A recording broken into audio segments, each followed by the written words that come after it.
Welcome back to another technical deep dive here in the debug zone. Today we're tackling a big question and breaking it down with insights from other users.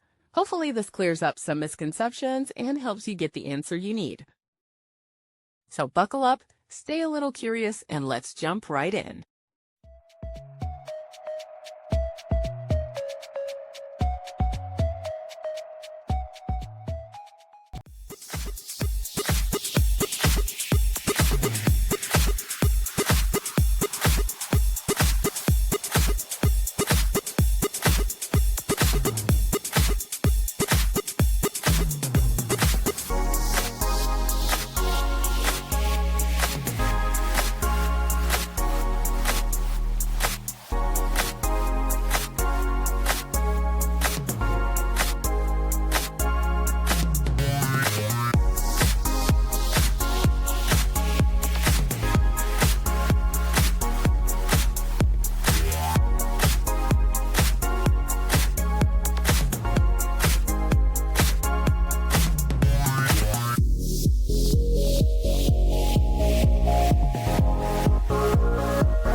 And that's a wrap.